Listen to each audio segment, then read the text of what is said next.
കണ്ണൂർ ജില്ലാ പഞ്ചായത്തിലേക്കുള്ള CPM സ്ഥാനാർത്ഥികളെ പ്രഖ്യാപിച്ചു.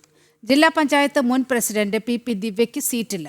കണ്ണൂർ ADM ആയിരുന്ന നവീൻ ബാബുവിന്റെ ആത്മഹത്യയിൽ ആരോപണ വിധേയയായതിനെ തുടർന്ന് ജില്ലാ പഞ്ചായത്ത് പ്രസിഡന്റ് സ്ഥാനത്ത് നിന്ന് PP ദിവ്യയെ CPM മാറ്റിയിരുന്നു. PP ദിവ്യയ്ക്ക് സീറ്റ് നൽകിയാൽ തിരിച്ചടിയാകുമെന്നാണ് പാർട്ടിയുടെ വിലയിരുത്തൽ. CPM ഏറെ പ്രതീക്ഷയോടെ വളർത്തിക്കൊണ്ടുവന്ന നേതാവായിരുന്നു PP ദിവ്യ. കഴിഞ്ഞ തവണ ജില്ലാ പഞ്ചായത്ത് പ്രസിഡന്റുമാക്കി. എന്നാൽ കണ്ണൂർ ADM ആയിരുന്ന നവീൻ ബാബുവിന്റെ ആത്മഹത്യയിൽ പ്രതിസ്ഥാനത്ത് വന്നതോടെ ഇതെല്ലാം മാറിമറിഞ്ഞു. ജില്ലാ പഞ്ചായത്ത് പ്രസിഡന്റ് സ്ഥാനത്തു നിന്നും ദിവ്യയെ മാറ്റി. ഇത്തവണ അവരെ മത്സരരംഗത്തിറക്കിയാൽ തിരിച്ചടിയുണ്ടാകുമെന്ന് കണ്ടാണ് സീറ്റ് നൽകാതിരുന്നത്. PP ദിവ്യ വിഷയം തിരഞ്ഞെടുപ്പിനെ ബാധിക്കുമെന്ന ചോദ്യത്തിന് നോ കമന്റ്സ് എന്നായിരുന്നു CPM കണ്ണൂർ ജില്ലാ സെക്രട്ടറി KK രാഗേഷിന്റെ മറുപടി.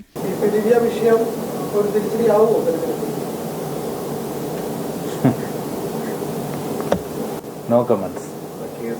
അതിന് മാത്രമില്ല. നിങ്ങൾക്ക് അതാണോ വേണ്ടത്? നിങ്ങൾ കണ്ടല്ലോ ഈ ലിസ്റ്റ്. ഞങ്ങൾക്കൊരു മാനദണ്ഡമുണ്ട്. ആ മാനദണ്ഡം അനുസരിച്ച് ഞങ്ങൾ നിലനിർത്തേണ്ട. ഇപ്പം ഇതിനകത്ത് ആരെയും നിലനിർത്തിയിട്ടില്ലല്ലോ. ഒരാളെ ഒഴികെ വേറെ ആരും നിലനിർത്തിയിട്ടില്ലല്ലോ. പുതിയ ടീം വന്നിട്ടുണ്ട്.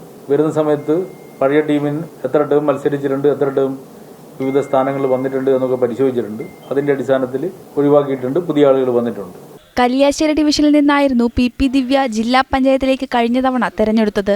ഇത്തവണ PV പവിത്രനാണ് അവിടെ CPM സ്ഥാനാർത്ഥി. ജനം, കണ്ണൂർ.